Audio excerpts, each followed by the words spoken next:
Vamos entonces ahora a desarrollar las fijas de neumología. Soy el doctor Villar y vamos con neumo. Y entonces, el análisis básico para el diagnóstico de la insuficiencia respiratoria es el análisis de gases arteriales. Siempre recordando que la arteria primera a la cual se debe acceder es la arteria radial. Siempre es la radial, si es que alguna vez lo preguntan. Los componentes del AGA son fundamentalmente el PO2 para el efecto respiratorio, el PO2, el PCO2 y el pH. Es necesario para la evaluación. Si alguien me dice, doctor, y el resto es para la evaluación del medio interno. Y es fundamental el FiO2 para hallar la relación PAFI. No se olviden que la relación PAFI es fundamental para poder hacer seguimiento, ¿ok? El PAFI. Los tipos de insuficiencia respiratoria son fundamentalmente, y ojo, esto vino en el examen, esto viene siempre en el examen. Entonces los tipos de insuficiencia respiratoria fundamentalmente son dos: la insuficiencia respiratoria tipo 1, oxigenatoria, y la tipo 2, ventilatoria o hipercárbica. La 3 y 4, que nunca se han preguntado, son básicamente clasificaciones en base a los diagnósticos de fondo de cuidados intensivos. Por ejemplo, la 3 es posoperatoria, típicamente asociada a telectasias, y la 4 a pacientes en shock que hacen hipoxia tisular, ¿ya? Eso es lo característico. Esta vino en el examen, ¿ok? Características de la IRA 1. La característica de la 1.1 es el PO2 menor de 60 y el PCO2 usualmente menor de 45. Aún fuera un poco alto, no deja de ser IRA 1. Esto vino en el examen. Características de la IRA tipo 2. Las características es que el PO2 va a estar usualmente entre 60 y 80. Eso se llama hipoxémico. ¿Ok? Cuando es menor de 60 se suele decir hipóxico. Esto es hipoxémico. Y el PCO2 suele estar por encima de 45. Clínicamente evidente, por encima de 50 el corte. Más de 45 ya se considera anormal, pero por encima de 50 clínicamente.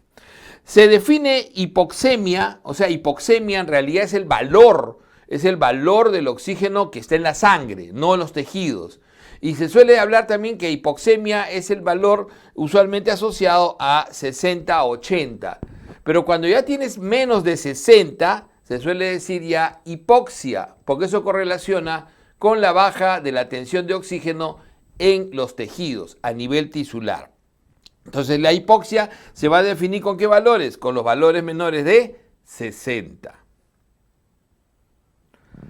La causa más frecuente de hipoxia, ¿cuál será? O sea, dentro de los mecanismos es el desbalance ventilación-perfusión. Recuerden que los asmáticos, los EPOC, que son los que más abundan crónicamente en el mundo, son los que hacen hipoxemia por desbalance ventilación-perfusión, BQ.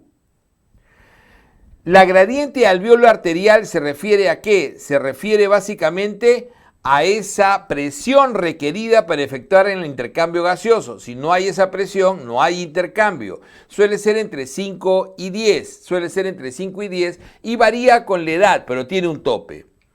Esto vino en el examen. La gradiente alveolo arterial es anormal ¿cuándo?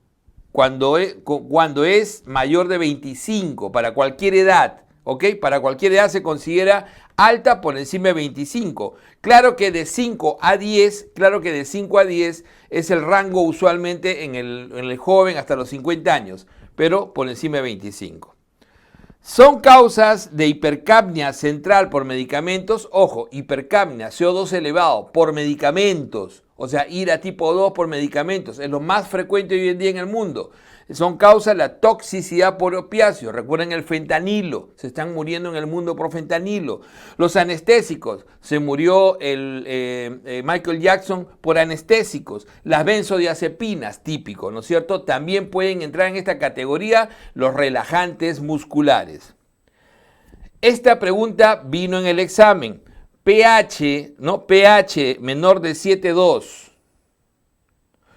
PCO2 más de 10 del basal. Generalmente el basal puede llegar hasta 50, o sea, se considera por encima de 60. Agudo, no crónico, agudo. Un PAFI menor de 150, una gradiente alveolo arterial mayor de 450 al 100% de oxígeno. O sea, tener una gradiente mayor de 450 con 100% de oxígeno. Apunten todo eso. Una presión de oxígeno suplementario, o sea, con oxígeno suplementario, que no llegue, no pase, o sea, esté por debajo de 55, todas estas son indicaciones de ventilación mecánica invasiva. Ventilación mecánica invasiva. Recuerden que hay una no invasiva. Entonces, pH menor de 7,2, un PCO2 que supera generalmente 60 en agudo, un PAFI que es menor de 150 de inicio, una gradiente tan alta como más de 450 teniendo 100% oxígeno, o que teniendo oxígeno no pueda superar los 55, menos de 55. Ventilación mecánica. Pregunta cada vez más frecuente. Esto vino en el examen. No permite el pasaje de oxígeno ni el intercambio gaseoso en neumonía, en EPIT, en edema agudo pulmonar, hemorragia pulmonar. ¿Qué mecanismo ese es de hipoxia? Es el mecanismo de alteración de la difusión por la membrana alveolo capilar. Esa alteración de la difusión es el mecanismo, no el más frecuente, pero sí el más importante, que no permite el pasaje, sobre todo en la neumonía, en el EPIT, que son tan frecuentemente preguntados, en el edema agudo pulmonar y la hemorragia pulmonar. ¿Ok? Y la hemorragia pulmonar. Doctor, pero también, sí, no hay un solo mecanismo, pero este es el mecanismo preponderante en esas circunstancias. Cuando la neumonía es muy severa, por ejemplo, habrá también chants agregados. Y ahí vamos, esto vino en el examen. El chant pulmonar, producto generalmente de contusión o hemorragia, colapso del pulmón, o porque tiene un chant intracardíaco congénito, como puede ser un CIA, un CIB, un PCA. Entonces, el chant verdadero pulmonar, que está relacionado generalmente a contusión, a hemorragia, a colapso, o que es cardíaco congénito, ese se llama chant derecha-izquierda. Recuerden que los chant derecha-izquierda se pueden sumar a lo clásico. Por ejemplo, en una neumonía yo puedo tener una alteración de la difusión desde el inicio, pero si es muy masiva la neumonía, es muy grande, puedo también estar haciendo chants añadidos.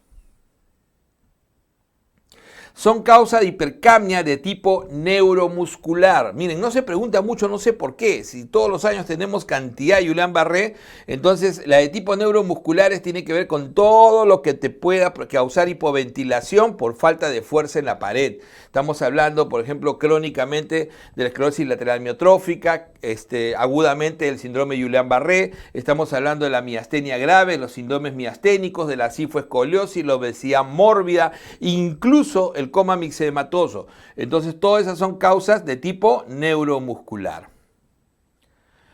Hipoxemia leve, con saturación mayor de 90 y todavía un PAFI mayor de 300, pero hay hipoxemia leve. Una hipoxemia leve, la indicación es oxígeno de bajo flujo. Estamos hablando que al nivel del mar, entre 90 y 95, generalmente por debajo del 94 tú le indicas algo de oxígeno, pero ¿cuánto? Bajo flujo mientras no baje de 90. Mientras no el PAFI todavía esté por encima de 300, bajo flujo. ¿Qué significa bajo flujo? Menos de 4 litros. Esto vino en el examen. Si tu saturación es menor de 90, si tu PAFI es menor o igual a 300, entonces ahí sí oxígeno de alto flujo. Y los oxígenos de alto flujo, a diferencia del bajo flujo que va en cánula binasal clásica, los de alto flujo, que son mayores de 4 litros, van por la cánula de alto flujo, que es diferente. Van por la ventilación no invasiva, van por la máscara de reservorio, que no debe usarse más de 6 horas. Esas son los de alto flujo. Esto vino en el examen. Objetivo de la oxigenoterapia con una hipercarbia, con un PCO2 mayor de 45 o mayor de 50 para algunas escuelas. Ese objetivo es diferente, no es 94%. Ese objetivo será entre 88 y 92% por el riesgo de toxicidad del oxígeno a ese nivel. Esto vino en el examen. Una insuficiencia respiratoria en EPOC, en edema agudo pulmonar, en apnea del sueño, en trauma, en distrés respiratorio inicial, va a requerir, es indicativo de ventilación no invasiva. Todavía no es necesario ir de frente a la ventilación invasiva. Entonces, un paciente en insuficiencia respiratoria en EPOC, primero se le pone ventilación no invasiva. En apnea del sueño, ventilación no invasiva. En edema agudo pulmonar puede aguantar ventilación no invasiva, trauma, pero posteriormente, si ya cambian las cosas, necesitarás la invasiva.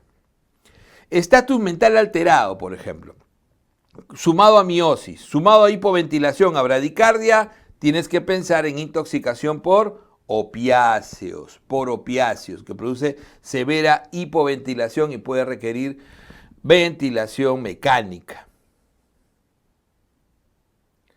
Vamos al mal de altura.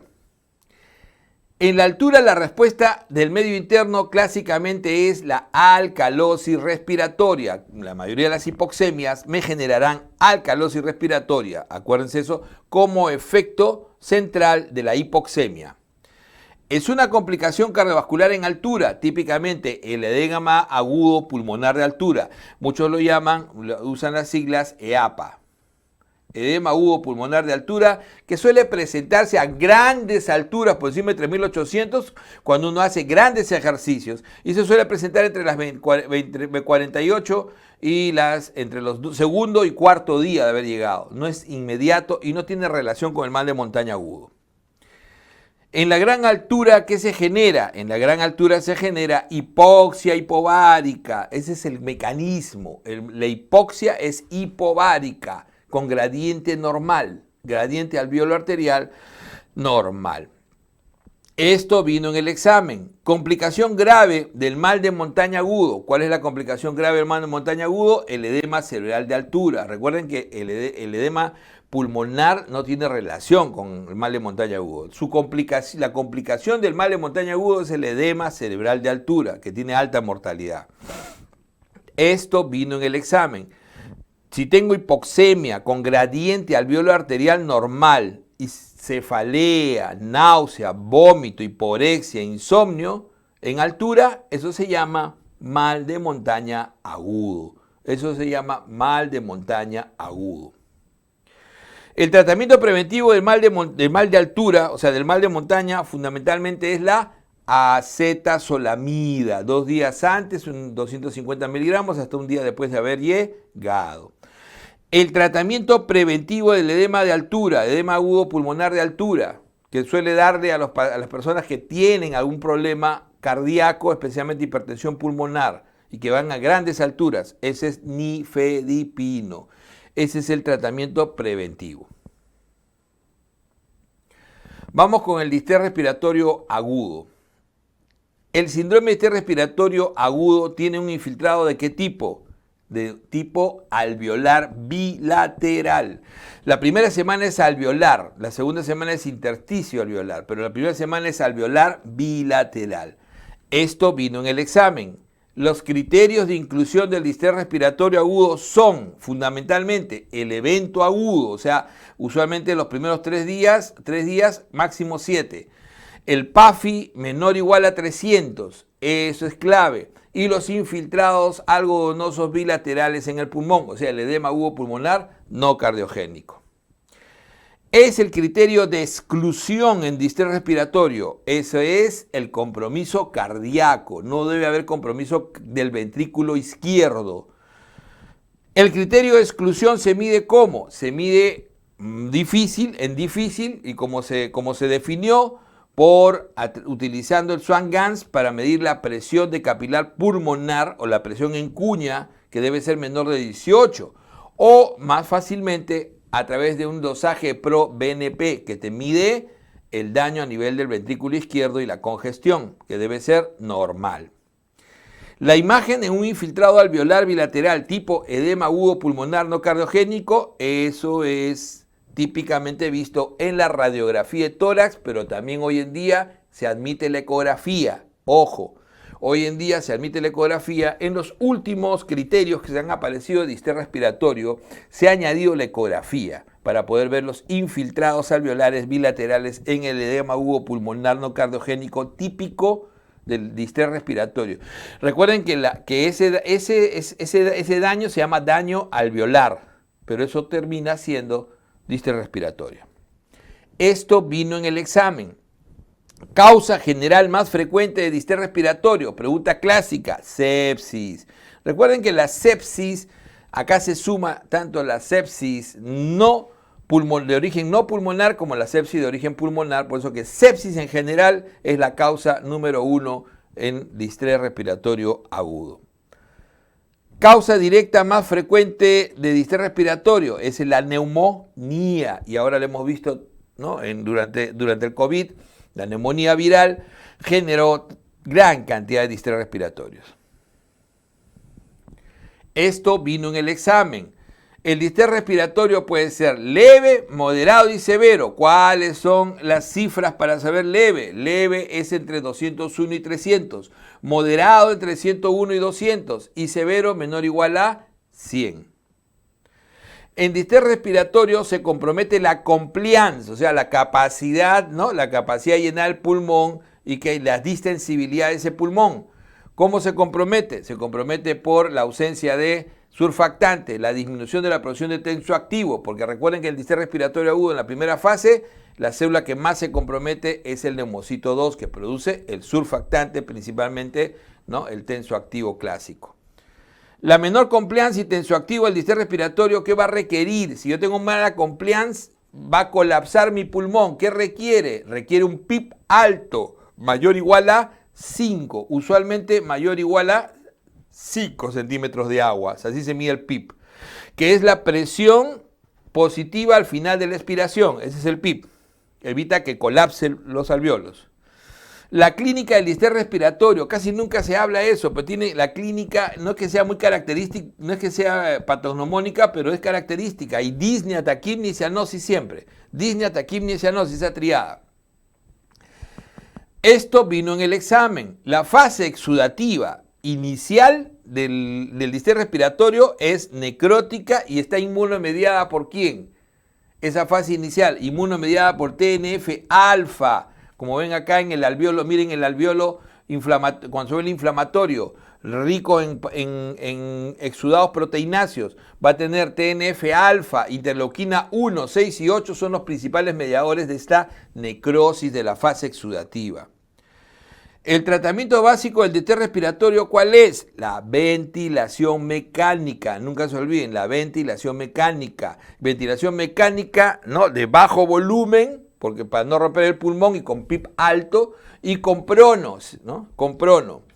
Es una complicación temprana del distrés respiratorio agudo. ¿Cuál es? La atelectasia, porque precisamente pierde el surfactante, cae la compliance y fácilmente se hace atelectasia. Es una complicación de la ventilación mecánica con PIP alto en el distrés. Entonces, ¿qué va a pasar? Rompes el pulmón, barotrauma. Esa es la complicación ya del tratamiento. Esto vino en el examen. En la fase exudativa, la célula más comprometida, ¿cuál es? El neumocito 2. Este neumocito 2 que va a tener que sacrificarse y hacer la función del 1 y deja de fabricar surfactante y sufre intensa necrosis. Es característico de la ventilación mecánica, entonces en el distrés, es característico la ventilación en prono, de bajo volumen y con PIP alto, ¿no? Bajo volumen y con PIP alto. Son complicaciones tardías del síndrome de distrés respiratorio agudo. ¿Cuáles son esas complicaciones tardías? Y que son las que generan mayor mortalidad. Las infecciones nosocomiales. Recuerden que la mayoría se infectan. Y la falla orgánica múltiple. Son las dos grandes complicaciones de alta mortalidad en el distrés respiratorio agudo. La sospecha de PID se hace por la presencia de, estamos en EPID ahora, ¿cómo sospechas PID? Hay una triada ahí. La tos crónica, la disnea progresiva y los crépitos basales en velcro. Los crépitos basales en velcro. Entonces, tos seca crónica, disnea progresiva y crépitos bibasales en velcro, esto vino en el examen. Ojo, esto vino en el examen. Tos seca crónica, disnea progresiva y crépitos bibasales en velcro, eso es alta sospecha de EPID, de enfermedad pulmonar intersticial difusa, de fibrosis pulmonar. En el estudio de Pitt, ¿qué es lo primero que se descarta? La lista que debe descartar primero, recuerden, colagenopatías, neumoconiosis, medicamentos, radioterapia, neumonitis alérgica y acá le falta infecciones, infecciones que producen patrón intersticial. Son patrones radiológicos del EPIT, clásicos patrones, reticular, el retículo nodular es el más frecuente, el vidrio esmerilado y el panal de abeja. Esto vino en el examen, son pruebas fundamentales de estudio en el EPIT. ¿Cuáles son pruebas fundamentales? Tienes que hacerle un DLCO, una espirometría y una tomografía, ¿no?, de alta resolución. Recuerden, miren, la tomografía de alta resolución te da ahí el típico el empedrado, una proteinosis alveolar, el típico empedrado, ¿no? Entonces la espirometría, el DLCO es el más precoz y el TACAR, ¿no? Fármacos asociados a neumonía eosinofílica que dan este patrón de Pitt. Típicamente recuerden la nitrofurantoína en forma aguda, la minociclina, la ranitidina, que a veces se abusaba antes, paracetamol, fenitoína, ampicilina, ¿ok? Te dan agudamente neumonía eosinofílica y un patrón de Pitt agudo. En cambio, fármacos fibrosantes que te dan fibrosis a largo plazo, tienes el metotrexate, la bleomicina, la amiodarona. Esto vino en el examen, recuerden. Nódulos pequeños confluentes, apicales simétricos, calcificaciones en cáscara de huevo, adenopatías. Eso es típico de la silicosis, o sea, apical, nódulos pequeños, confluentes, calcificaciones en forma de cáscara de huevo y adenopatías. Generalmente eso es silicosis.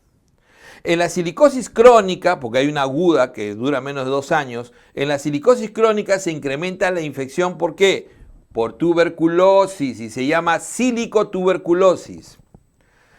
Esto vino en el examen. Nódulos gruesos, tractos fibrosos basales y calcificaciones pleurales. Ya estás pensando, asbesto, asbestosis, ¿no? Nódulos gruesos, calcificaciones, ¿no?, subpleurales y pleurales y tractos fibrosos a ese nivel, asbesto. Derrames hemáticos recurrentes que se asocian a mesotelioma. ¿Qué cosa es eso? Es asbesto también. El asbesto suele dar al inicio derrames hemáticos recurrentes y que se suele asociar a mesotelioma. Recuerden que los mesoteliomas son benignos la mayoría al inicio y son la neoplasia per se de la pleura primaria.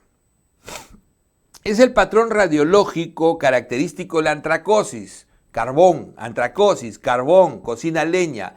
Eso es pariliar típicamente. Son infiltrados y nódulos pariliares. La neumoconiosis asociada a nódulo reumatoideo. Una neumoconiosis. Puede ser antracosis o puede ser asociada a nódulo reumatoideo y que el paciente tenga AR de fondo. Eso se llama síndrome de Kaplan. Acuérdense que Kaplan es con C, con K es en la competencia. Síndrome de Kaplan. Esto vino en el examen. ¿Cuál es la definición de neumonía hoy en día? Hoy en día es una infección de vía respiratoria baja con nuevo infiltrado en la radiografía de tórax. Infección de vía respiratoria baja con nuevo infiltrado en la radiografía de tórax. Por lo tanto, es estándar tener que tomar siempre una radiografía de tórax para hacer el diagnóstico de neumonía.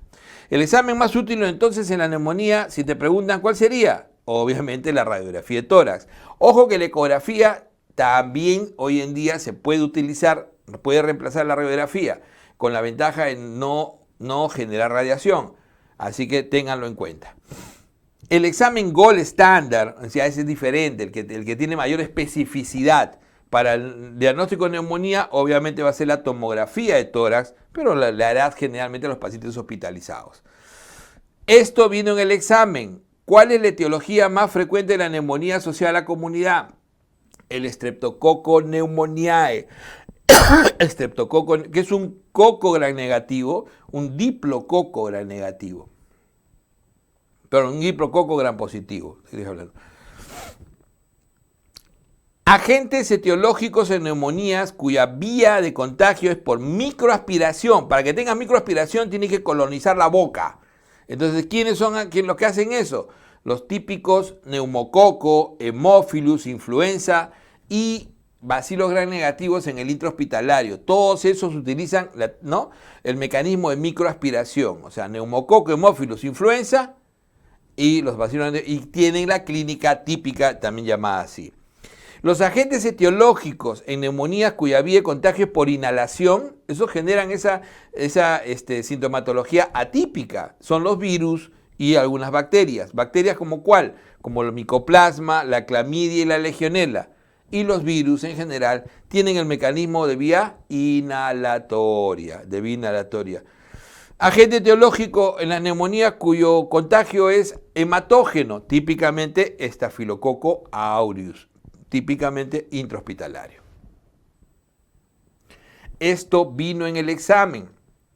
Tos con expectoración purulenta, fiebre, crépitos y soplo tubario focalizados, eso es clínica típica de consolidación.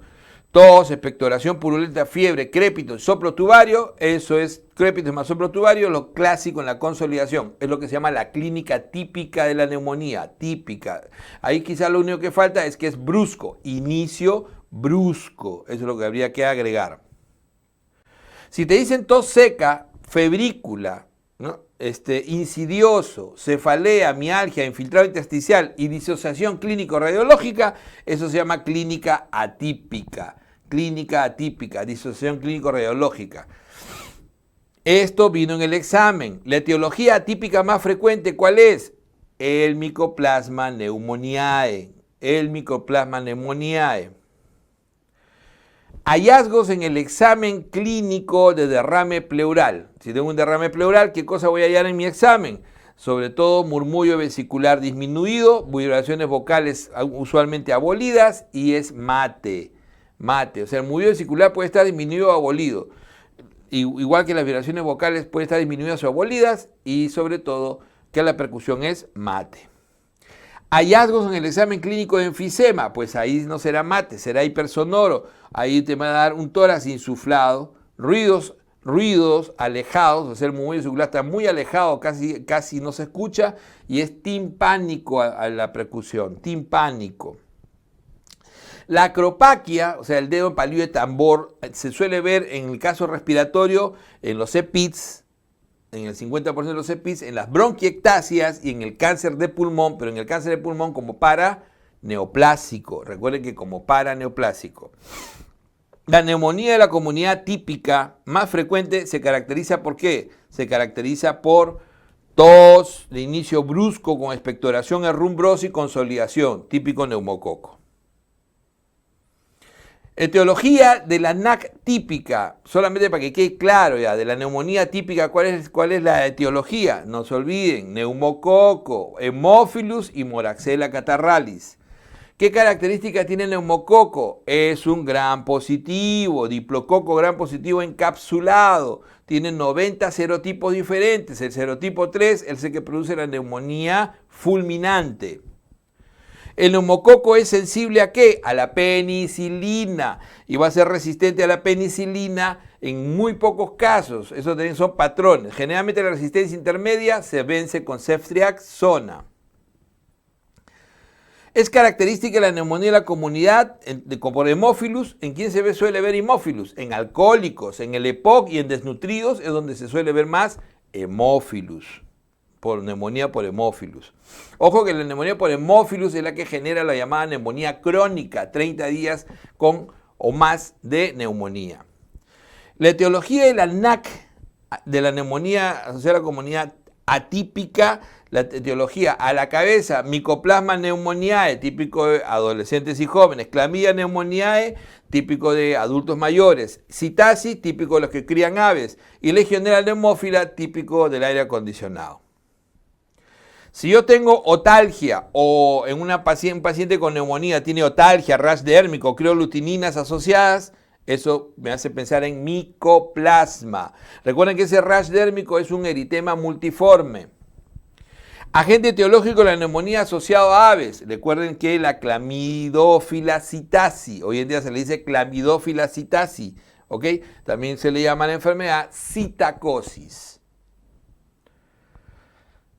Agente etiológico de la neumonía atípica en entornos hospitalarios. ¿Pero qué cosa hay en el hospital que te pueda generar atípicos? El aire acondicionado. Será Legionella pneumófila.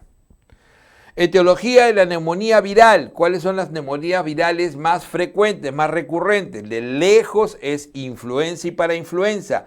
De ahí sigue coronavirus, que viene por pandemias o por epidemias, ya hemos visto. De ahí viene adenovirus, épocas de colegio, y el sincitial respiratorio, épocas de alto frío. Criterio de hospitalización en neumonía asociada a la comunidad. Primero te fijas en la saturación y en el estado de conciencia. Si el paciente tiene una saturación menor al 92% o un trastorno del sensorio, lo hospitalizas, no necesitas aplicar nada más. Para hospitalizar puedes utilizar el CRB65, que es hoy en día lo que más se utiliza, el más fácil. ¿Qué compone el CRB65? Una, ¿no es cierto?, confusión, la C de confusión, la frecuencia respiratoria mayor o igual a 30, la hipotensión y la edad mayor de 65. Si tienes 0, no se hospitaliza. Si tiene 1, se hospitaliza. Y si tiene 2 o más, ya prácticamente lo envías a unidad crítica con el CRB65. Le quitaste la urea. Por eso que te pueden preguntar de todas maneras por el CUR 65, le agregas la urea, o sea BUN mayor de 20 o urea mayor de 42, te dará otro punto más, y ahí sí será 0,1 ambulatorio, el 2 recién hospitalario y el 3 o más UCI. Tratamiento de la neumonía por siembra hematógena. Siempre recuerden que el tratamiento será con vancomicina, porque debe ser estafilo meticilino resistente. Tratamiento de la neumonía ambulatoria sin factores de riesgo. Recuerden que la neumonía ambulatoria en el país sin factores de riesgo puedes darlo con macrólidos como acitromicina o claritromicina, porque no hay resistencia de neumococo a ellos cuando es, ¿no?, ese patrón, el patrón sin factores de riesgo. ¿Qué factores de riesgo? Haber utilizado medicamentos antibióticos los últimos 90 días, tener comorbilidades, por ejemplo, es lo más importante.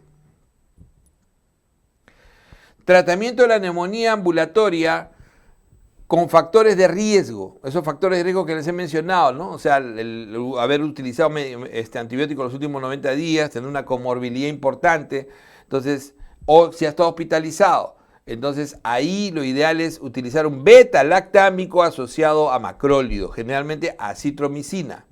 Beta-lactámico más macrólido es lo que más se utiliza. Generalmente ceftriaxona, acitro. Y las fluoroquinolonas son una opción como monoterapia. Es una opción no recomendada porque se trata de guardar las fluoroquinolonas para la tuberculosis. Puede ser levo o moxifloxacino. Entonces, eso vino en el examen. O sea, nuevamente lo digo. Esto vino en el examen, tratamiento de la neumonía ambulatoria con con factores de riesgo, beta-lactámico más acitro y la opción fluoroquinolonas. Esto vino en el examen. Definición de neumonía intrahospitalaria. Entonces la definición de neumonía intrahospitalaria es signo de infección más un nuevo infiltrado en la radiografía de tórax. Ahí sí, signo de infección en general. Esto vino en el examen. Etiología de la neumonía intrahospitalaria. ¿Cuál es la etiología de la neumonía intrahospitalaria? Entonces es fundamentalmente Staphylo aureus y Bacillus gram negativo, casi al mismo nivel, pero siempre primerito pienso en Staphylo y después en Bacillus gram negativo, como son Escherichia coli, Pseudomonas, Klebsiella pneumoniae. Esto vino en el examen. Neumonía intrahospitalaria muy asociada a aspiración y a uso de tubos. O sea, ¿qué bacteria hay ahí? En aspirativo yo sé que voy a agregar anaerobios, pero ¿qué bacilo gram negativo se asocia a esta aspiración y al uso de tubos? La Pseudomonas aeruginosa, eso vino en el examen. ¿Cómo se define la neumonía asociada a ventilación? De la neumonía asociada a ventilación es una neumonía en realidad intrahospitalaria en pacientes que han sido intubados y que generan la neumonía después de 48 horas. O sea, nuevo infiltrado en la radiografía a las 48 horas después de haber sido intubado. Eso es neumonía asociada a ventilación. ¿Por qué es importante hacer la diferenciación? Por esto, porque la etiología de la neumonía asociada a ventilación es diferente. Si era estafilo y bacilo gram negativos, ahora será primero Pseudomonas, segundo Acinetobacter y tercero Staphylo aureus. Y eso lo cambia completamente en el manejo. Esto vino en el examen. Son factores de riesgo de neumonía asociada a ventilación. Neumonía asociada a ventilación, ¿cuál es el factor de riesgo? Principalmente la duración de la ventilación mecánica, las comorbilidades, la malnutrición y la reintubación son factores de riesgo de desarrollar neumonía asociada a ventilación. Esto vino en el examen. Cobertura de meropenem más vancomicina asociada a aminoglucósido es la cobertura clásica que se utiliza en la neumonía asociada a ventilación. O sea, ¿y por qué, doctor, meropenem? Porque tienes que cubrir a Acinetobacter, no puedes cubrirlo con cefalosporina. Tienes estafilo, hay que darle vancomicina. ¿Y por qué aminoglucósido? Para evitar resistencia de pseudomona. Tos con expectoración abundante, maloliente, fétida, generalmente asociado a trastorno del sensorio o alcoholismo, es la neumonía típicamente aspirativa, ¿no es cierto? Es la tos con expectoración abundante, maloliente, fétida, pútrida, a veces dicen también, ¿no? Pero abundante, se ahoga en sus secreciones. Esto vino en el examen. Polimicrobiana se suma anaerobio de la boca, típicamente la neumonía aspirativa. La neumonía aspirativa, en su etiología, le va a sumar anaerobios de la boca a lo clásico. Si es en la comunidad, al neumococo, y si es en el hospital, a la pseudomona. Así es, a la pseudomona. Entonces, si yo hago una neumonía aspirativa en la comunidad, le voy a sumar anaerobios a mi neumococo clásico, que es lo primero que tengo que pensar, como típico. Y si hago la neumonía aspirativa en el hospital, le voy a sumar a la pseudomona anaerobios de la boca. Complicación más frecuente de la neumonía aspirativa. Más frecuente es el absceso pulmonar. En segundo lugar es el empiema, pero el absceso pulmonar, como ven ustedes acá, ¿no? Con su nivel hidroaéreo clásico. Manejo de la neumonía aspirativa. Acuérdense que siempre debo coberturar, ¿no? Esto vino en el examen. Manejo de la neumonía aspirativa. Siempre debo coberturar la bacteria clásica más anaerobios. Si es en la comunidad, será ceftriaxona más clinda o ampicilina sulbactam. Y si es en el hospital, será un antipseudomónico más anaerobio, ese es piperacilina tazobactam. Entonces, ampicilina sulbactam es lo que se suele usar más en el mundo porque cubre anaerobios y va a cubrir los bacilos nativos clásicos. En el caso de nuestro país, lo que más se utiliza en neumonía aspirativa es ceftriaxona más clinda. Manejo del absceso pulmonar. El absceso pulmonar se utiliza el mismo medicamento de la neumonía aspirativa, pero por 6 semanas. O sea, la antibiótico terapia se alarga a 6 semanas. Preguntas de COVID son pocas, pero vamos a revisarlas rápido. Característica de caso leve. Recuerden que el caso leve de COVID es gripal, netamente gripal. El caso moderado, también llamado neumónico, es básicamente la neumonía con hipoxemia. Ese es el caso. Cuando ya el paciente hace ligera hipoxemia y hace un cuadro de infiltrados neumónicos hasta 40% de compromiso en la tomografía, eso es caso moderado. Casos severos suelen superar los 40% y son pacientes que hacen síndrome de hiperinflamación. Ese es el caso severo de COVID. Y el caso crítico de COVID es el paciente con ira severa y distrés respiratorio que entra a UCI, que requiere ventilación mecánica. La prueba antigénica en el COVID es útil cuando el paciente es sintomático. Las pruebas antigénicas no sirven si eres asintomático. Si eres asintomático, tienes que utilizar prueba molecular. Entonces la prueba molecular es útil siempre, o sea, tanto en sintomáticos como asintomáticos, es el gold estándar.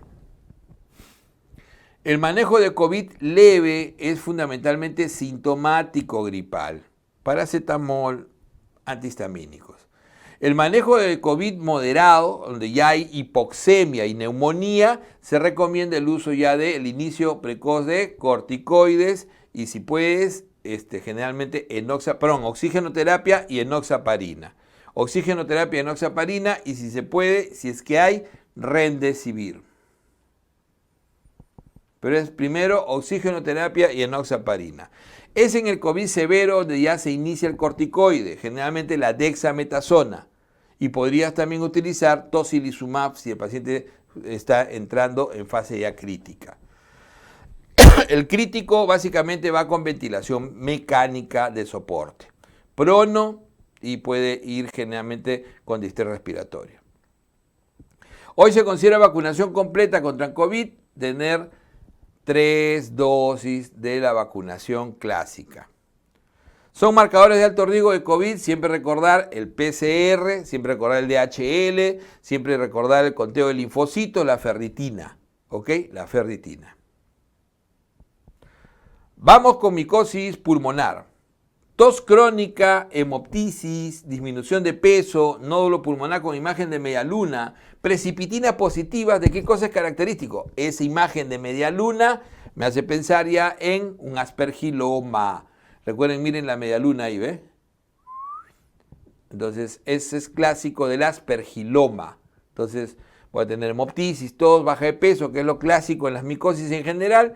La imagen de media luna, precipitina positiva, que es básicamente el anticuerpo para aspergillus, y eso, vea, el aspergiloma. Paciente con asma bronquial persistente, infiltrados pulmonares, eosinofilia periférica, una intensa eosinofilia, más de 1500, IgE aumentada y precipitinas, ¿no? Aumentadas, eso es típico de la aspergilosis broncopulmonar alérgica, que hasta ahora no se ha preguntado, yo creo que ya van a preguntar. Esto vino en el examen. Inmunosuprimidos, ¿no? Que generalmente, o pacientes broncopulmonares crónicos, EPOC, por ejemplo, ¿no? Inmunosuprimidos o que usan largamente antibióticos más de un mes, esos pacientes pueden desarrollar infiltrados con macronódulos y insuficiencia respiratoria severa. Generalmente eso es aspergilosis invasiva, Esto vino en el examen. Recuerden que tiene galactomanano positivo como prueba diagnóstica. Esto vino en el examen. Viajero, neumonía asociada a cuevas, a selva, y se ve más en niños, eso es la histoplasmosis aguda, que se presenta como una neumonía un poco severa. Y se va a tratar con itraconazol. Lesión fibrótica cavitada, superior, adenopatía iliar con precipitinas positivas e histoplasma, ¿no? Eso obviamente pienso en histoplasmosis crónica. ¿Cuál es el diagnóstico diferencial cuando tengo la sospecha de histoplasmosis? Tuberculosis y sarcoidosis. Recuerden que entre esos tres siempre hay que hacer diagnóstico diferencial. Tuberculosis y sarcoidosis. Manejo de histoplasmosis crónica. Recuerden que la histoplasmosis crónica, infiltrados apicales, cavitados, adenopatía, ¿no? Generalmente lo clásico, grandes adenopatías, paciente que tiene hemoptisis, baja de peso, esa cronicidad, se maneja con itraconazol. Inicialmente es itraconazol, ¿ok? Itraconazol. Miren, las lesiones son intensas. Histoplasmosis invasiva es prácticamente solo se ve en VIH de zonas endémicas de histoplasmosis. Entonces, asociado a VIH de zonas endémicas, el tratamiento va a ser anfotericin. Tos, hemoptisis, baja de peso. Bueno, ya sabemos que eso es clásico también verlo en nuestros pacientes con micosis, ¿no es cierto? Con imagen de micetoma en la caverna. Con imagen de micetoma, esa media luna era el aspergiloma. ¿Cuál será el tratamiento? Quirúrgico. El aspergiloma, el tratamiento es siempre quirúrgico. Esto vino en el examen. Tratamiento de la aspergilosis invasiva. Recuerden que la aspergilosis invasiva es el paciente inmunosuprimido, el paciente que usa antibióticos en forma prolongada o corticoides, ¿no? En pacientes broncopulmonares crónicos. Tienes galactomanano positivo, aspergilosis invasiva, el tratamiento es con voriconazol. Alternativa, caspofungina. VIH en fase SIDA con neumonía intersticial severa tratado con cotrimoxazol. Eso es la neumonía por neumocistis girovesi. Recuerden que la neumonía por neumocistis girovesi es clásico en el paciente cuando tiene un CD4 menor de 200. Entonces hace un intersticial difuso bilateral, ¿ok? y va a requerir cotrimoxazol. Vamos con bronquiectasias. Tos crónica productiva en un no fumador, ¿no? Post secuela de TB u otra infección. Eso, paciente, lo primero que hay que pensar es bronquiectasias. Vean ustedes las dilataciones, bronquiectasias. ¿Cómo se hace el diagnóstico de bronquiectasias? Se hace básicamente con TACAR, con tomografía de alta resolución. Es importante para poder ver si son focalizadas o difusas, dependiendo si toma uno o dos pulmones. Manejo de las bronquiectasias. El manejo de bronquiectasias es netamente drenaje postural, porque el gran problema es hipersecreción, la secreción diaria. Es una enfermedad broncorreica. Son complicaciones de las bronquiectasias, típicamente la infección, la hemoptisis y el cor pulmonar en casos difusos severos. Esto vino en el examen. Complicación infecciosa de bronquiectasia por pseudomonas. Se trata con, ¿y cuándo se compromete con pseudomonas bronquiectasia? Cuando ha sido hospitalizado con recurrencia. Entonces, ¿con qué se trata? Con levofloxacina si es ambulatorio o con piperacina tazobactam si está hospitalizado. Vamos con tuberculosis. Sintomático respiratorio y 2 BK positivos. Un sintomático respiratorio es el paciente que tiene tos con expectoración 15 días y 2 BK positivos. Eso requiere esquema 1, es tuberculosis clásica. Resistencia a isoniazid y rifampicina, eso se denomina multidrogo resistente. Un multidrogo resistente o un resistente solo a rifampicina que le añade resistencia a una fluoroquinolona más una fluoroquinolona más un inyectable de segunda línea, eso se llama preextensamente resistente. Preextensamente resistente. Un multidrogo resistente, o sea, resistente a isoniazid y rifampicina, o un resistente a rifampicina, un RR, que le añade resistencia a una de las fluoroquinolonas. Acuérdense que las fluoroquinolonas son levomoxi, más uno del grupo A, uno adicional al grupo A, que puede ser bedaquiline o puede ser linezolid, eso se llama extensamente resistente hoy en día. Esto vino en el examen. Tuberculosis de localización usualmente apical por reactivación y siempre hematógena, eso se llama tuberculosis postprimaria, es la clásica postprimaria. Entonces, localización usualmente apical por reactivación y con siempre hematógena, esa es la típica postprimaria.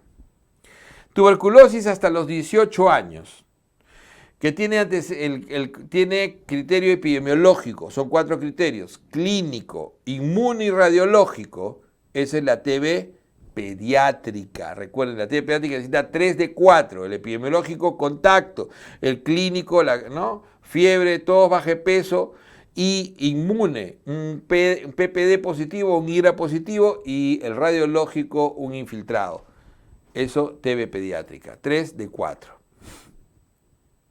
Esto vino en el examen. Sintomático respiratorio más fiebre vespertina, sudoración nocturna, bajo peso, infiltrado pulmonar, la sospecha es de tuberculosis. Clínica de sospecha de tuberculosis. Vienen muchas preguntas respecto a eso. Esto vino en el examen. Diagnóstico bacteriológico de tuberculosis, 2 BK en esputo, y hoy en día prueba molecular rápida puede reemplazar a los 2 BK en esputo. Si la clínica es muy sospechosa, Si la clínica es muy sospechosa, a pesar de que el BK es negativo, se recomienda insistir con cultivo y 2 BKs cada semana. Ese es el manejo hoy en día de la tuberculosis BK negativo. Aquí, el manejo de la tuberculosis BK negativo es intentar siempre hacer el diagnóstico con cultivo y 2 BKs cada semana hasta el término del cultivo. Esto vino en el examen. Esquema 1 del pansensible, o sea, el que tiene sensibilidad a isoniazid y rifampicina. Esquema 1 es 2 meses de isoniazid y rifampicina, piracinamida todos los días, 50 dosis. Y 4 meses de isoniazid y rifampicina 3 veces por semana, 54 dosis. Si yo le doy la primera fase normal y la segunda lo doy todos los días isoniazid y rifampicina por 4 meses, ese es esquema para VIH. Ese es esquema para VIH. Nuevamente, si doy la fase 1 usual y la segunda fase todos los días, ya no 3 veces por semana, y extendía a 10 meses, eso es típicamente para la miliar, para el sistema nervioso central y para la ósea, ¿no? Sistémico, miliar, óseo, o también, ¿no? El inicio del multidrogo es así. Esquema en gestantes. Esquema en gestantes, no hay un capítulo especial, ¿ah? Ojo, esto vino en el examen. En gestantes, todas las drogas son útiles excepto estreptomicina. Por lo tanto, isoniazida, rifampicina, piracinamida, ethambutol no tienen contraindicación, se da el esquema 1 clásico, exceptuando siempre la estreptomicina. Más activo en caverna y más activo en intracelular y en casio. El más activo en caverna es isoniazida. Y el más activo en el intracelular y el casio es la rifampicina.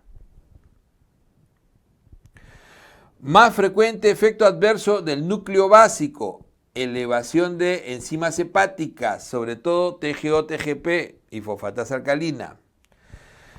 Si yo tengo en un paciente en tratamiento con TB, tengo disminución de la luz visual, maculopatía, alteración de la visión de colores, eso se llama neuropatía óptica retrovulvar. Ese es ethambutol, la neuropatía óptica retrovulvar, efecto adverso más frecuente y más conocido del ethambutol. Hepatitis colestásica, pienso inmediatamente en ¿quién? En rifampicina. Recuerden que además rifampicina te da color naranja de todos los líquidos. ¿Cuál es el concepto de abandono en tuberculosis? Abandono es cuando 30 días has utilizado el medicamento, has estado en tratamiento 30 días y has dejado 30 días el tratamiento. Lo mínimo es que hayas tomado 30 días. Y si tomaste 30 días, dejaste 30, ahí recién se considera abandono. Fracaso del esquema 1 es que siga positivo el BK o el cultivo después de 4 meses de tratamiento regular.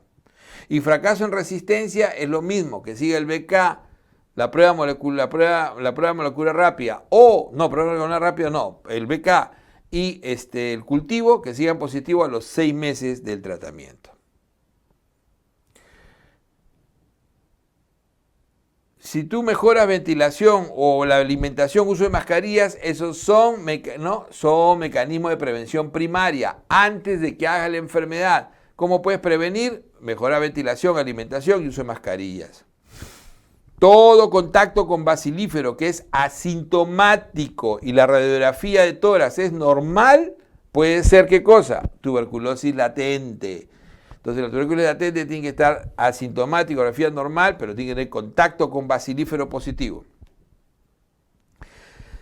La tuberculosis latente que requiere PPD o IGRA para definir si se da o no tratamiento, esos son básicamente en niños de 5 a 18 años y el personal de riesgo, personal de salud o que cuida presos y además aquellos que tienen comorbilidades que después vamos a ver, ¿no? Entre ellos diabetes, neoplasias, etc.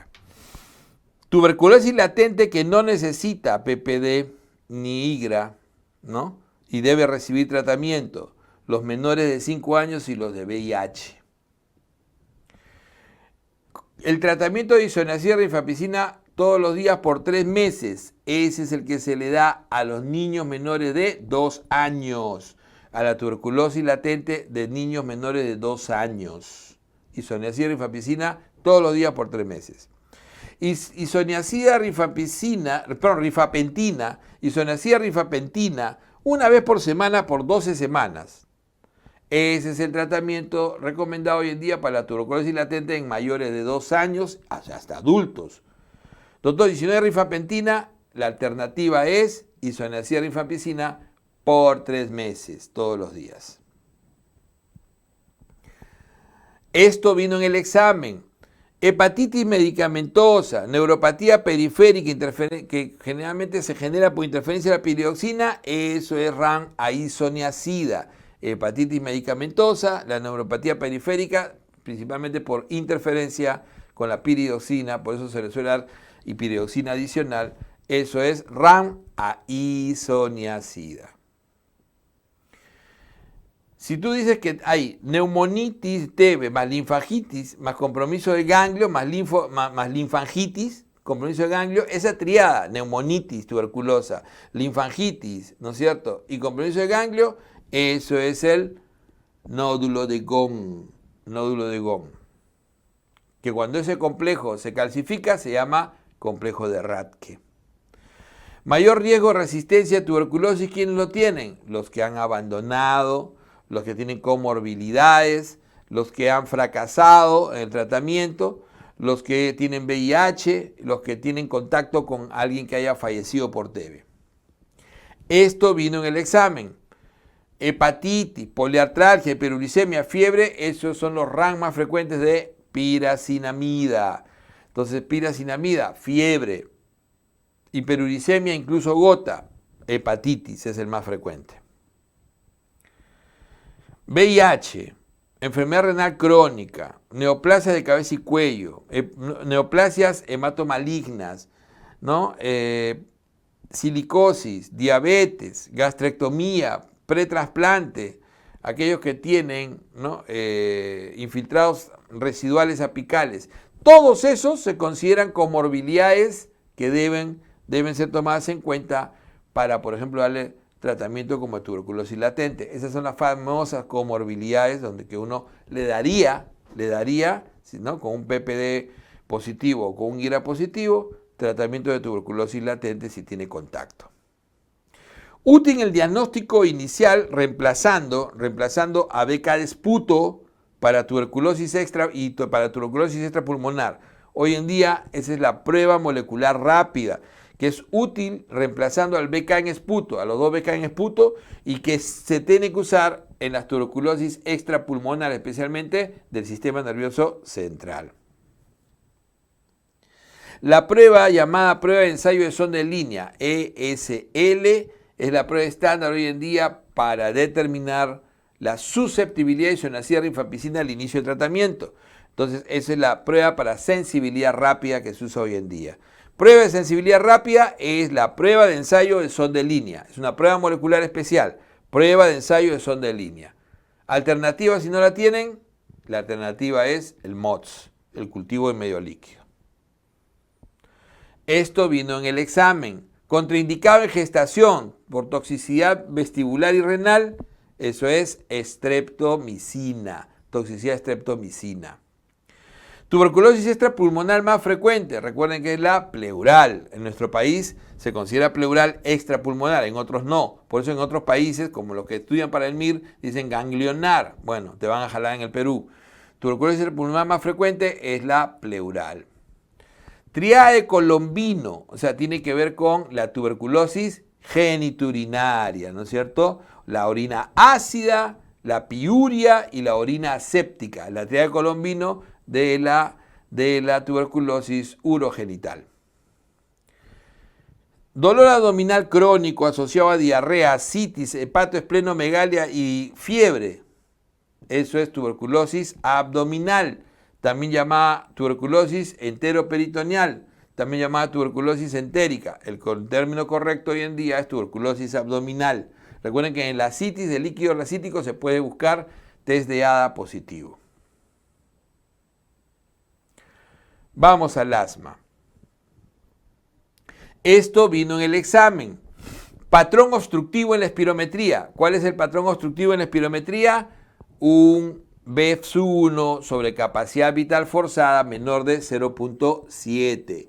Si bien es cierto el BEFS1 ya te indica usualmente obstrucción, puede tener falsos positivos. Por eso es que el BEFS1 es preferible hacerlo sobre la capacidad, hacer una razón sobre la capacidad vital forzada. Eso se llama índice de TIFE-NO.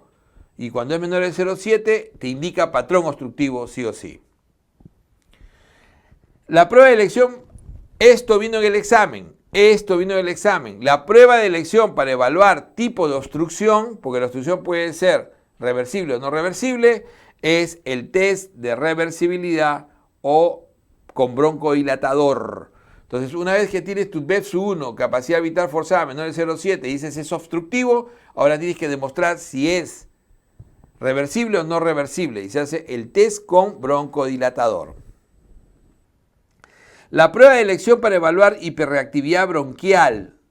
La hiperreactividad bronquial es fundamentalmente en pacientes que no has podido demostrar patrón obstructivo, pero tú sigues sospechando de que tiene asma. Entonces le haces lo que se llama un test de provocación. Eso sí es el test de provocación. Provocas broncoespasmo con histamina o con metacolina.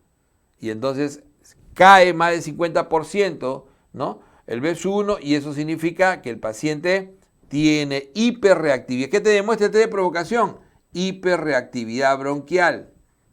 Y eso indirectamente te diagnostica asma. ¿Cuál es la triada clínica del asma? Bueno, el asma es reversible, hipersensible en el 90% y variable. Esto vino en el examen. Síntomas de sospecha de asma. El más sensible, el más específico son los sibilantes.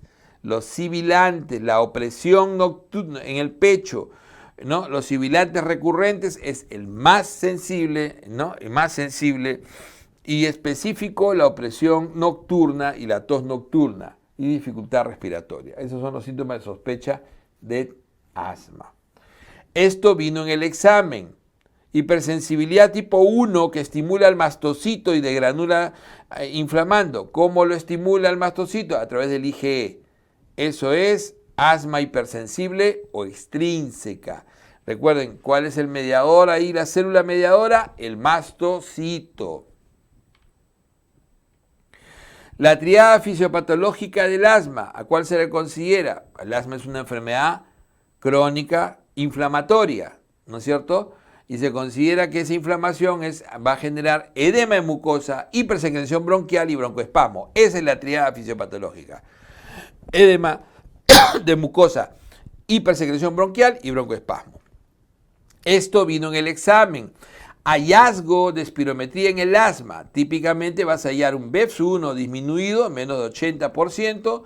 El índice de difenó en patrón obstructivo, BEPS1 capacidad vitral forzada, menos de 0.7. Ese es en espirometría. Y alguien me diría por ahí, doctor, ¿y el volumen residual? Eso no se mide en espirometría. Cuando miras el volumen residual, lo usual es que lo tengas incrementado en los estados agudos, pero eso no se mide en espirometría. Valores de BEPS1 en el asma intermitente y persistente leve. Entonces el BEPS1, tanto en el asma intermitente como el persistente leve, ¿cómo estará? Todavía sigue por encima de 80, normal, ¿ok? Ese es clásico. Características del asma intermitente. O sea, recuerden que Gina ya abandonó eso. Ahora regresamos al panel de expertos nuevamente. Características del asma intermitente. Síntomas menor o igual a 2. Acuérdense, intermitentes menor o igual a 2. Síntomas menor o igual a 2 días a la semana en los diurnos y menor o igual a 2 noches al mes en los nocturnos. Nuevamente regresamos a lo antiguo. Menor o igual a 2. ¿Ok? Menor o igual a 2 días a la semana en lo que son síntomas diurnos y menor o igual a 2 noches al mes en lo que es nocturno. Asma intermitente. Tratamiento del asma intermitente, que eso es lo que cambió con el GINA. Corticoide inhalado desde el inicio.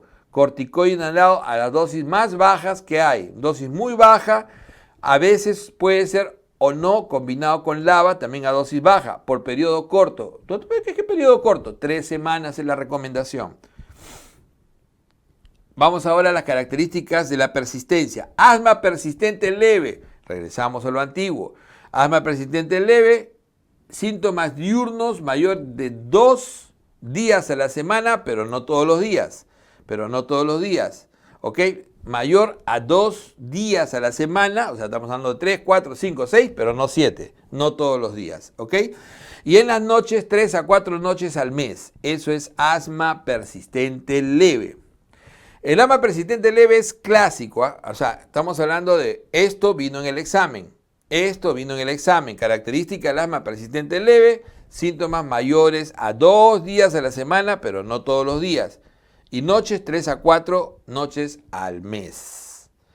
El asma persistente es fundamental porque ahí empiezan algunos cambios en el tratamiento. Esto vino en el examen. Manejo del asma persistente leve. ¿Cuál es el manejo del asma persistente leve? Corticoide inhalado, ¿no es cierto? A dosis baja todavía. Y ahí sí ha añadido el beta agonista de acción prolongada, el LABA. Y si es hipersensible, se recomienda añadir montelukast en atópicos. Ese es básicamente.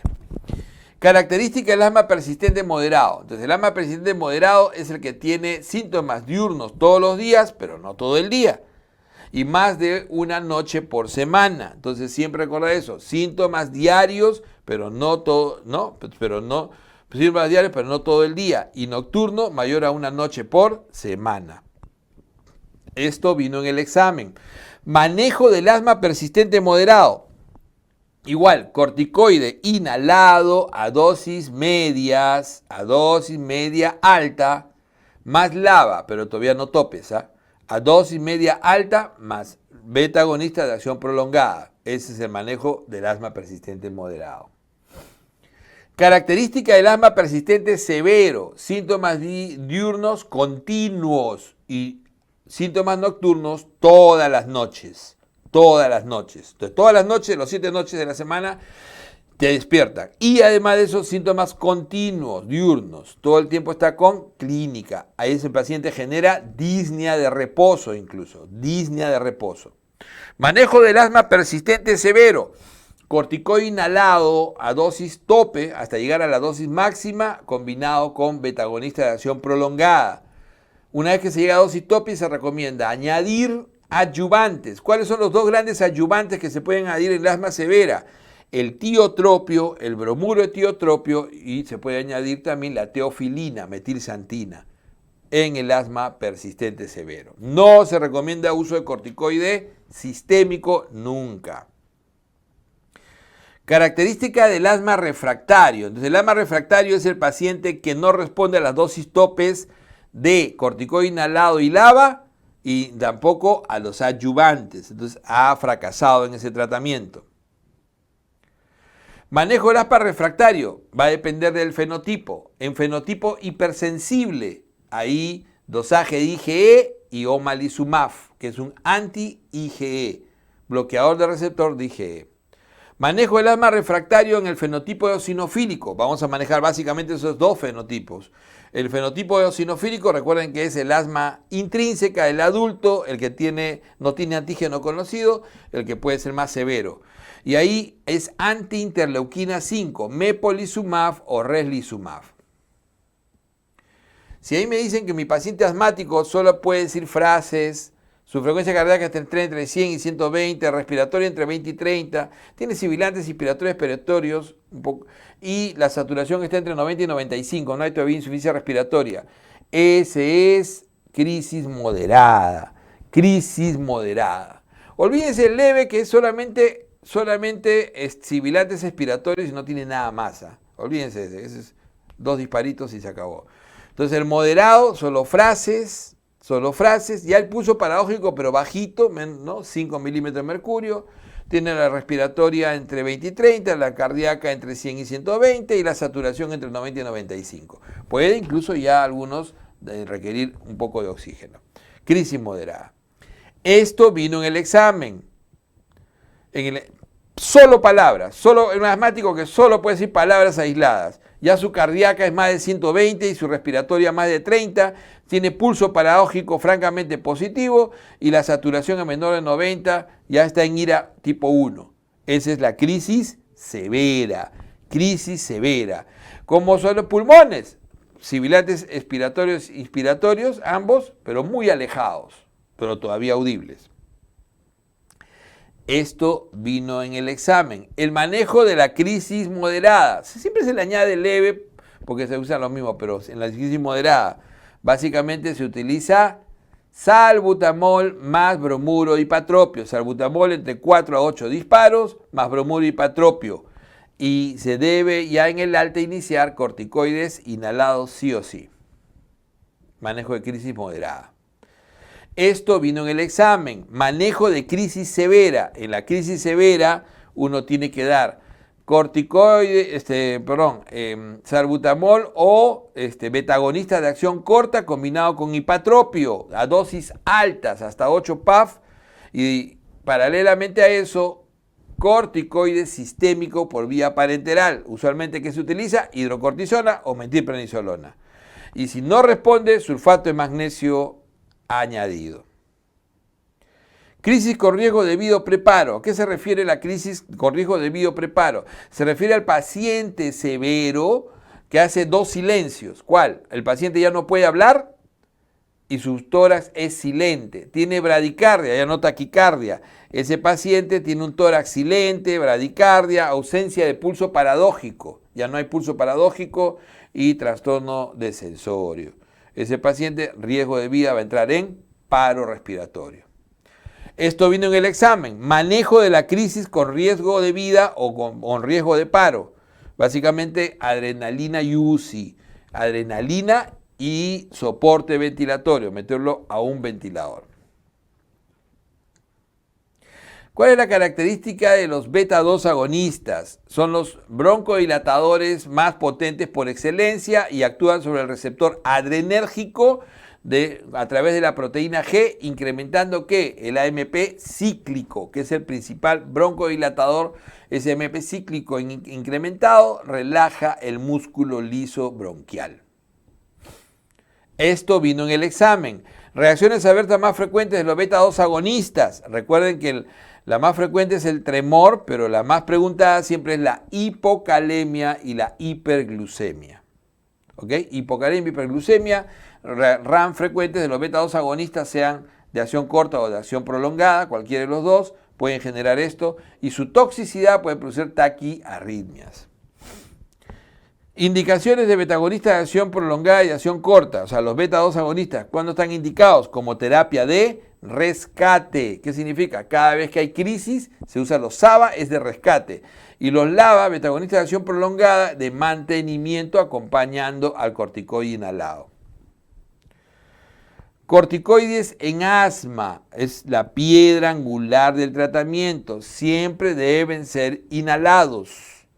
Y desde el inicio, desde el primer evento, para evitar complicaciones. Mecanismo de acción de los antimuscarínicos. Recuerden que el antimuscarínico lo que hace fundamentalmente es bloquear el receptor muscarínico de la acetilcolina. Y entonces al bloquear ese receptor muscarínico de la acetilcolina, produce relajación muscular bronquial. Bromuro de hipatropio, el de acción corta, bromuro de tiotropio, el de acción prolongada. Mecanismo de acción de las metilsantinas. Las metilsantinas se usan dependiendo de la tolerancia del paciente. Recuerden que las metilsantinas tienen muchos efectos adversos y son fármacos de rango estrecho. Puede provocar, por ejemplo, nublamiento visual, obnubilación, taquicardia, taquiarritmias, angina, hasta convulsión. Entonces las metilsantinas orales son la teofilina y la parenteral aminofilina. ¿Cuál es el mecanismo de acción? Inhibe la fosfodiesterasa, incrementando el AMP cíclico. Manejo del asma asociado al ejercicio. Siempre es una discusión, porque alguna vez hubo una pregunta de CONAREM mal hecha, pero eso está bien definido. El asma asociado al ejercicio es beta-agonista de acción prolongada preventivo. Es lo único que va a actuar rápido. Acuérdense que el beta-agonista de acción prolongada es lo más rápido que actúa, a los 20 minutos. ¿No? Entonces, ¿por qué el doctor no puede ser corticoide inhalado? Tendría que haberle dado 3 días antes, no tiene sentido. Se usa previo al ejercicio. Manejo del asma asociado a antiinflamatorios, sobre todo aspirina. Ahí sí es antileucotrienos, Montelukast, antileucotrienos. Tratamiento preventivo en asma en general. ¿Cuál es el tratamiento preventivo? El corticoide inhalado. Por eso que siempre se debe dar la piedra angular, porque va a evitar complicaciones a largo plazo. Vamos con el EPOC. Esto vino en el examen. Definición de EPOC. Entonces, ¿cuál es la definición de EPOC? Es una enfermedad pulmonar obstructiva crónica que da un patrón obstructivo no reversible asociado a tabaquismo. Patrón obstructivo no reversible asociado a tabaquismo. Esto vino en el examen. El EPOC aquí está asociado a consumo de tabaco, a fumador pasivo, a exposición a polvos finos. ¿Cómo se llaman estos? Factores exógenos. Son los factores exógenos del EPOC. Consumo de tabaco 90%, fumador pasivo y exposición a polvos finos, lo más importante. Esto vino en el examen. Tratamiento de EPOC que mejora la sobrevida. Solamente existe algo importante. Dejar de fumar. Dejar el tabaquismo, abandonar el tabaquismo. Características del patrón bronquítico en EPOC. El patrón bronquítico es un paciente pícnico, tosedor crónico, ¿no es cierto? Generalmente fumador con expectoración, tosedor, tos con expectoración crónica y exacerbaciones infecciosas, y en la radiografía tractos fibrosos bivasales. Ese es el patrón bronquítico que nunca es puro. Esto vino en el examen. ¿Cuál será la característica del patrón enfisematoso en EPOC? El patrón enfisematoso es de disneico per se, o sea, lo más 100% disneico. Disneico, por lo tanto el paciente siempre está sentado, está letárgico, ¿no? Disneico con tórax hiperinsuflado y silente. ¿A quién se le considera un EPOC leve? De acuerdo a la clasificación GOLD, es el EPOC que tiene más de 80% de BEFS1, pero está demostrado el patrón obstructivo, o sea, tiene un BEFS1 sobre capacidad vital forzada menor de 0,7. ¿Cuál será el patrón moderado? El EPOC moderado es el que está entre 50 y 80%. O sea, el que ya está entre 50 y 80% del BEFS1. Disnea moderada. ¿Cómo será el EPOC severo? Es el que está entre 30 y 50, disnea severa, 30 y 50. Ese que está entre 30 y 50 todavía no requiere oxígeno, pero podría requerirlo. Si es muy sintomático, se convierte en EPOC muy severo, en el 4. O sea, puede moverse, ¿no? Puede moverse por esas condiciones o si está usando oxígeno.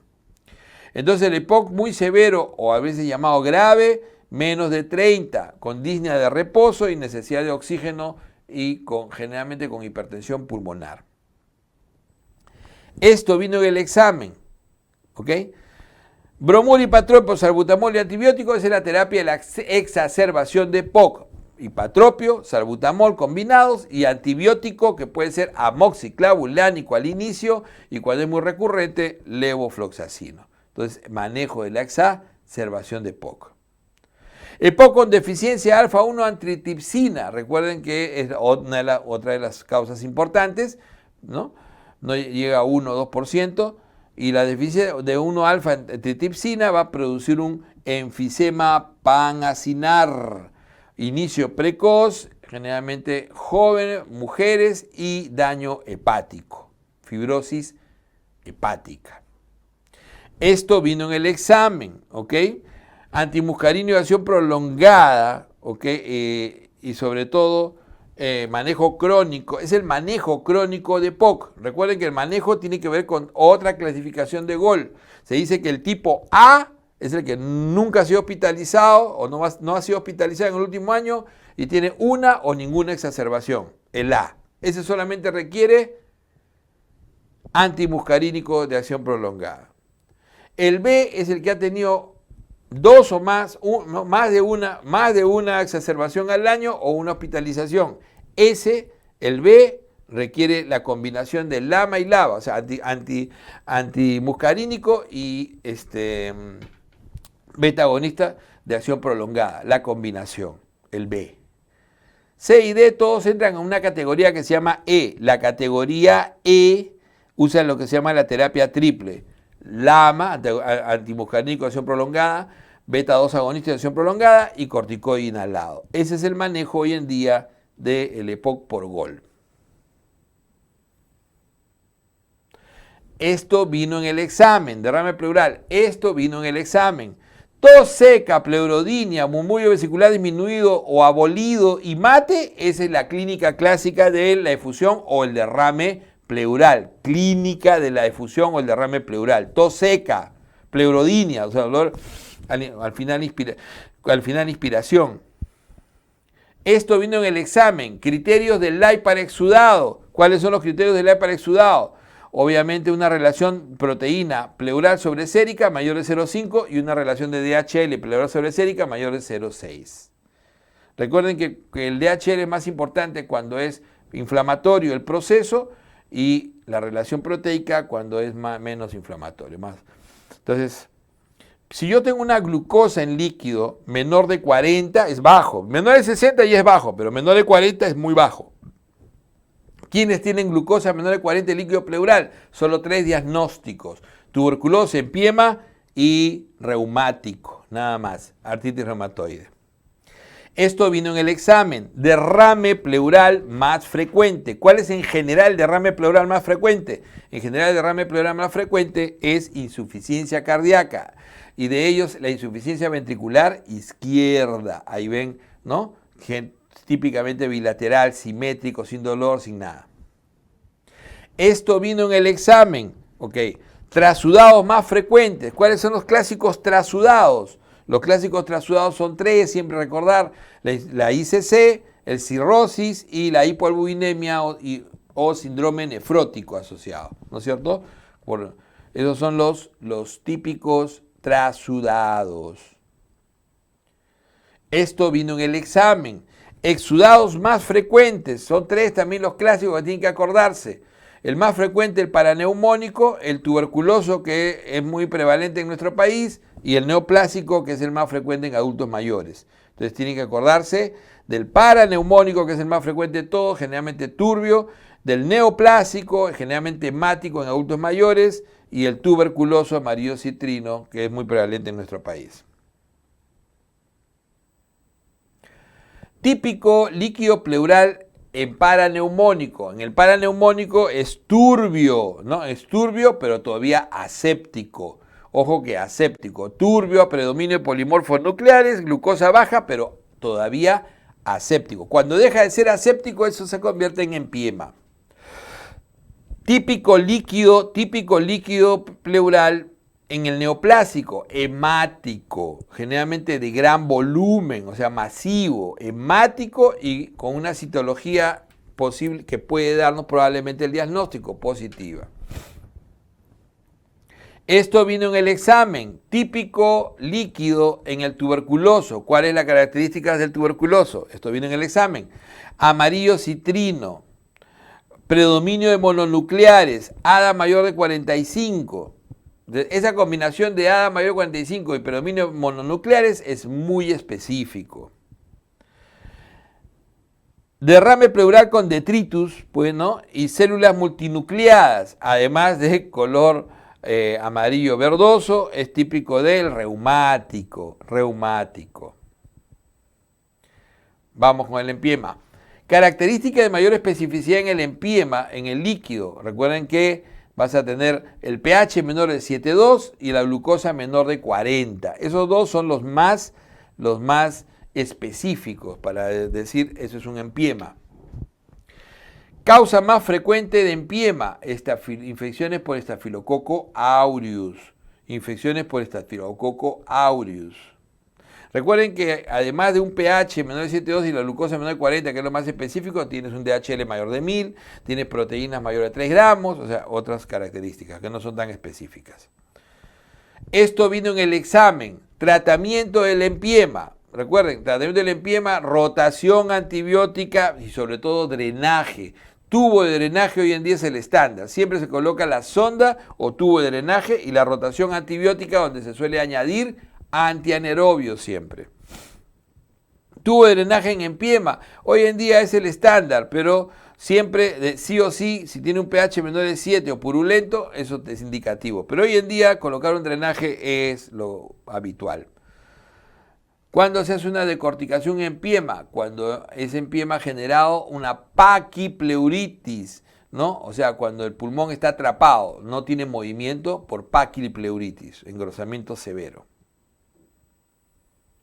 Quilotórax. ¿Cuál es la característica del quilotórax? El quilotórax es la presencia de quilo en el espacio pleural rico en triglicéridos, ¿no es cierto? Triglicéridos mayor de 110 con un colesterol menor de 200. Esa es la imagen del color lechoso clásico del quilotórax.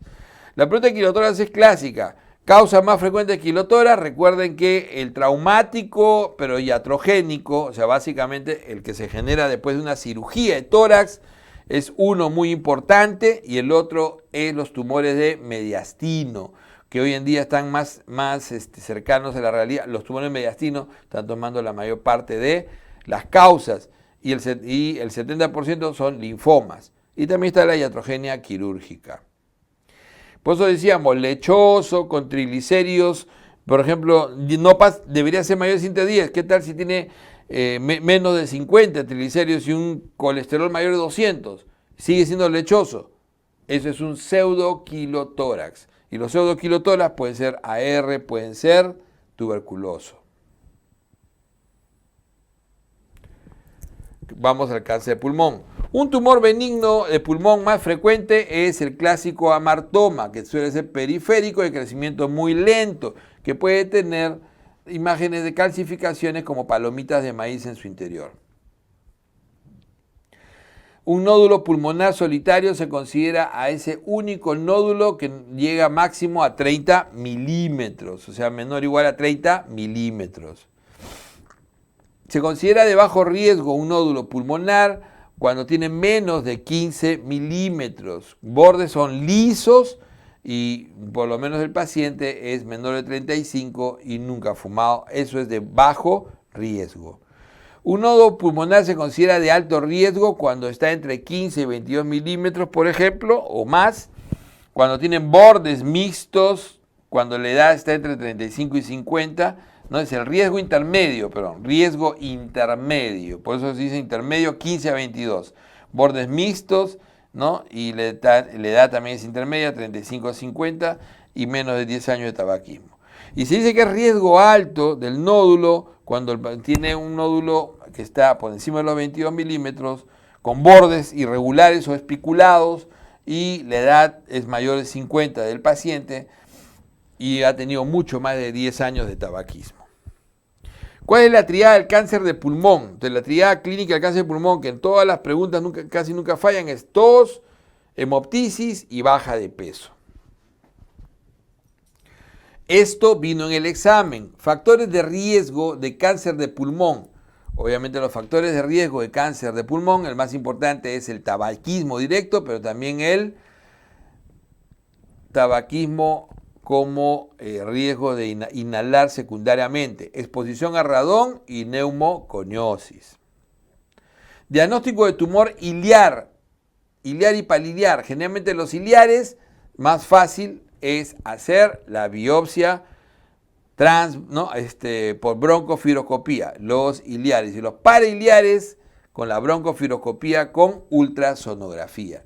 Diagnóstico de tumor periférico puede hacerse por BIPA, biopsia aspiración aguja fina, guiada por tomografía generalmente.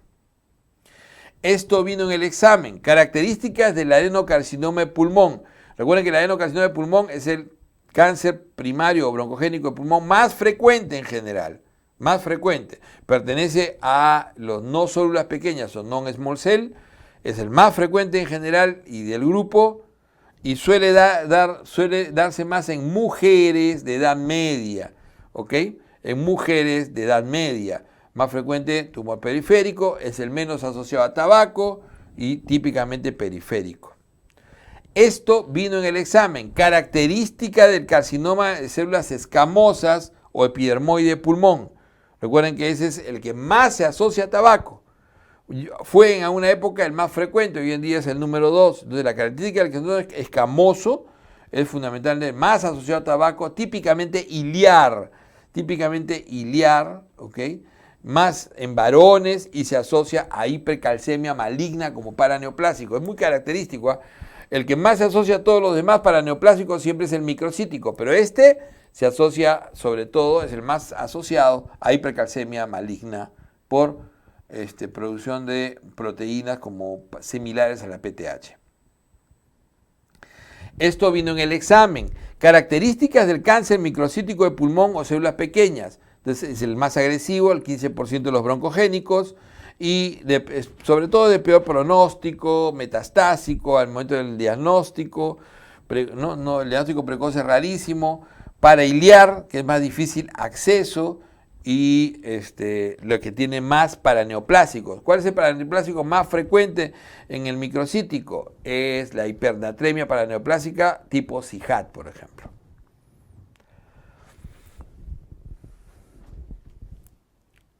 Característica del síndrome Pancoast. El síndrome Pancoast tiene una característica que es el tumor apical, el compromiso del plexo braquial, el síndrome de Horner, ¿no? Apical, Horner, compromiso del plexo braquial. Esto vino en el examen. Tumor pulmonar apical, compromiso del plexo braquial, Horner, asociado a adenocarcinoma, eso se llama tumor de Pancoast. Cáncer más asociado al síndrome vena cava superior. Recuerden que la compresión de la vena cava puede producir edema esclavina, sufusión, circulación colateral, disfagia.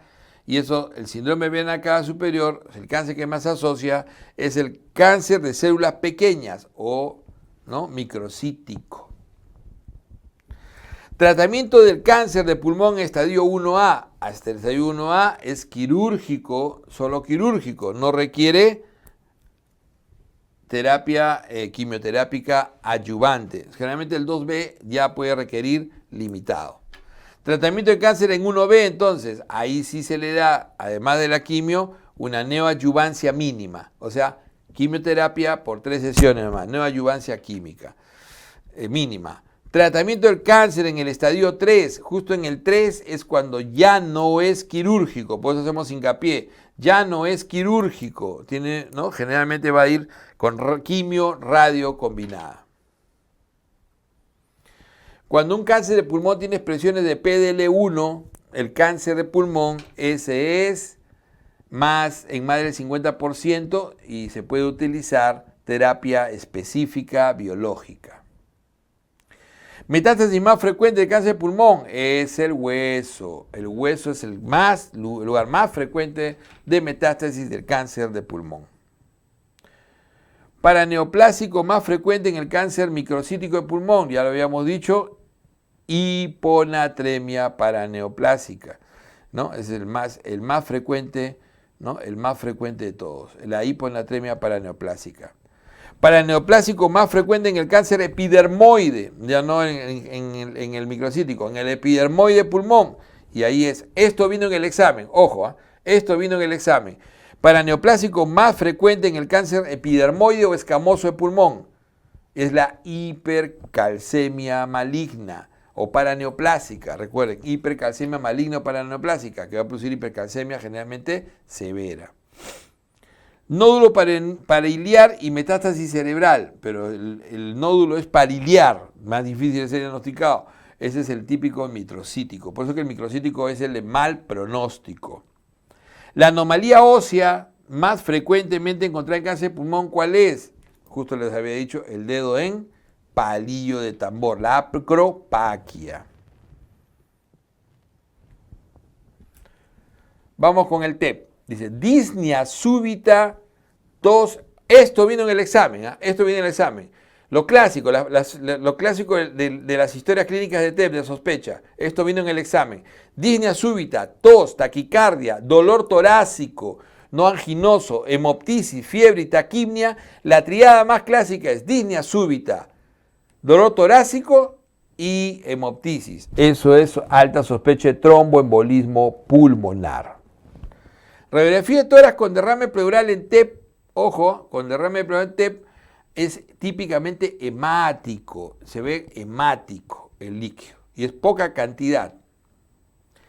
Característica de la electrocardiografía en el tromboembolismo pulmonar, en el TEP, lo más característico es el S1Q3T3, pero lo más frecuente es taquicardia sinusal y T negativas, pero se suele ver este patrón en 20%, de onda S profunda en 1, onda Q profunda en 3 y onda T negativa en 3. S1Q3T3.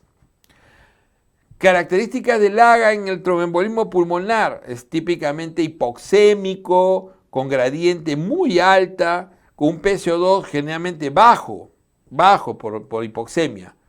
¿Qué pasa si encontramos el PCO2 alto o hipercárbico? Generalmente eso nos hace dudar o nos contraindica el diagnóstico, salvo que tenga hipertensión pulmonar, que sería la única explicación. Si tengo un criterio, tengo un Wells modificado que indica alta sospecha, o sea, mayor o igual a 7, alta sospecha, ¿no? Y entonces eso indica angiotomografía. ¿Qué me va a indicar la angiotomografía? Que tenga 7 o más, mayor o igual a 7 en el Wells. Pero si el puntaje de Wells, esto vino en el examen, esto vino en el examen. Si el puntaje de Wells es de sospecha moderada, o sea, está entre 2 y 6, dímero D es lo que te va a salvar. Entonces ese dímero D, si es negativo, no es el diagnóstico. Y si es positivo, le haces su angioten.